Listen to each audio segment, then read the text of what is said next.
Good afternoon, and thanks for watching this quick video tutorial on why today I feel like the 5-year hybrid ARM is a better option than the 3-year hybrid ARM.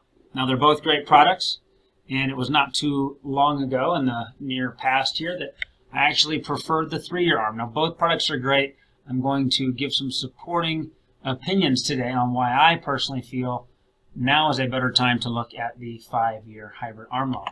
Okay, first of all, let's start with some real basics. If you have not researched the VA hybrid ARM loan, this is not the best video to start on. I would go to our YouTube channel. Just go to youtube.com/low VA rates, or simply just Google low VA rates hybrid videos, and lots of them will come up. But let's get into the basics real quick. First of all, what is a hybrid loan? Well, it's when you combine both the best options from a fixed rate mortgage and the best options from a variable rate mortgage. When you combine two things and you get something better, I like to refer to that kind of like a hybrid car.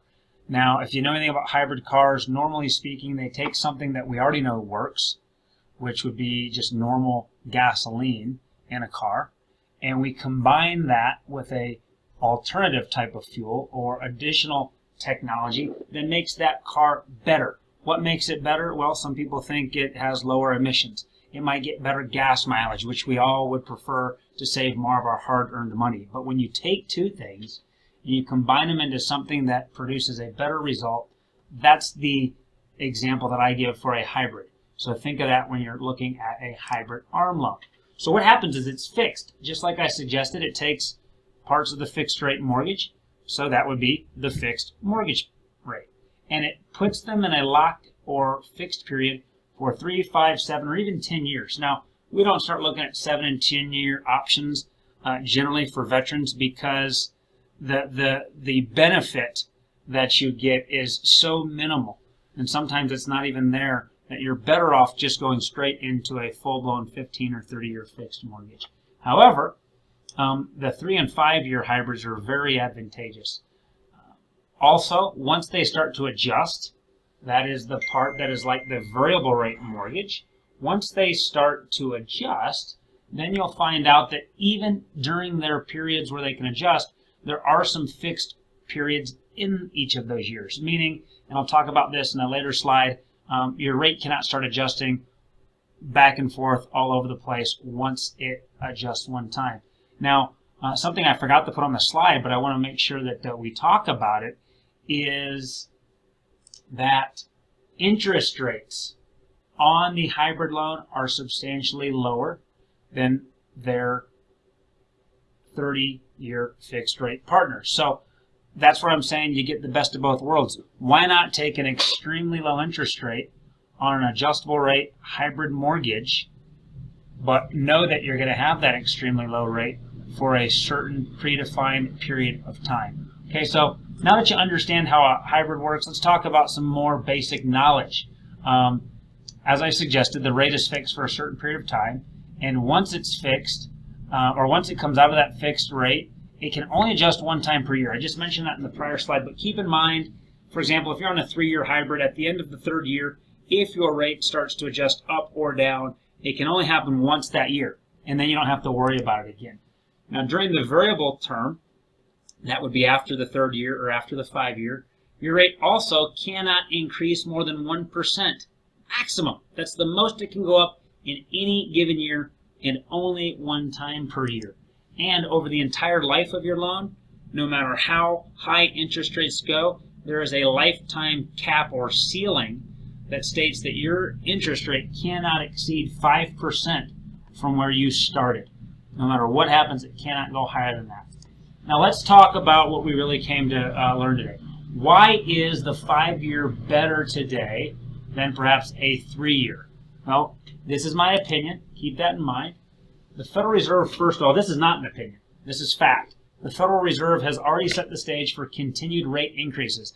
The expectation right now, and expectations change, but today the expectation is the Fed has room to increase interest rates at least 3 times in 2017. And they just increased the federal funds rate in December of 2016. Now, time will tell how many more times they raise them and how quickly they raise them. Our economy has seen lowering interest rates over the last 15 years or so. We share some of those slides and graphics in our other presentations. You can also, again, go to Google. You can go type in historical interest rate chart, and you will see kind of a downward, ups and downs, but a downward trend in interest rates over the last 15 years or so. Well, what that leads me to believe is that we're probably going to have room for interest rates to continue to go up. You can't go down forever. I mean, I guess you could, but that's just not likely to happen. So if we're going to make our decisions based on the most likely event, it is likely that interest rates will start to go back up over the next handful of years. And many economists believe that. So why the 5-year hybrid? Well, like I said, both the 3-year and the 5-year hybrid are great loans. But today, the gap between those two interest rates is nominal. It's very small. It's only 0.5% in rate. And we try not to quote rates in these videos because depending on when you're watching it, rates change. But for example, today, you could get a 2.25% 3-year hybrid. The APR is going to be higher than that. Or you could get a 2.75 5-year hybrid, and your APR would be higher than 2.75. But either way, if you're looking simply at the note rates, that's only a 0.5% difference. Certainly, you're going to have a lower payment on the 2 1/4, and if you're in such a need for the absolute lowest payment, it's still a great loan. But the trade-off for just a 0.5 point in rate, I don't think is worth it in an economy or environment where we think interest rates are going to keep going up, at least for the foreseeable future. Because once that rate does begin to adjust, you're likely going to go up more than 0.5%. I don't have a crystal ball. I can't promise you that. But let's say you start at 2.25% here in January of 2017. And by sometime around February, March of 2020, when your rate can start to adjust, if interest rates have been going up over the last 3 years, then the likelihood is you may see an interest rate increase from the 2.25 you started to over 2.75. I don't know if that's going to happen for sure, but let's assume it did. Well, if you would have gotten into a 5-year arm, that 5-year rate would still be stuck at 2.75 when your interest rate on the 3-year arm could be adjusting as high as 3 1/4. Think of that. So the worst thing that could happen, and it's not that bad, is you could go from 2 1/4 to 3 1/4, wherein if you would have taken a 5-year hybrid, you'd still be sitting there for at least the next year at 2.75. Now, I've got an old adage that I use all the time, and that is what goes up must come down. My anticipation, in my opinion, is that interest rates under our new president are likely going to increase. I'm not blaming him. That will be a result of an improved economy, inflation, a Federal Reserve, as I've mentioned, who is dedicated to increasing interest rates as they can support doing that. And so if you think about it, let's say we enter into a 5 to 6 year cycle of prosperity, more prosperity than what we've had now. Lots of good comes from that. Housing prices go up. Okay? We get raises at work because our companies and our jobs are doing better. The economy is flourishing.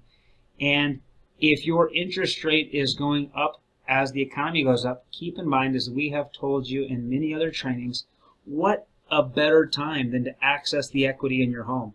Cash out, pull out some of that equity that you've gained. Do some home improvements. You may even want to move because your job transfers you or because you need to upgrade to a nicer or newer home.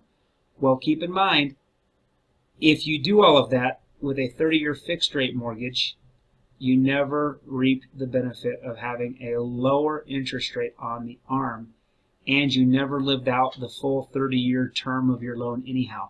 And that's really the meat and potatoes, the basic understanding of an ARM is all of us want the satisfaction and comfort of knowing we have a 30-year fixed rate, when in all reality, most of us are never in our loan. We may be in our home for a long time, but most of us do not stay in the same loan for more than 5 to 7 years to begin with.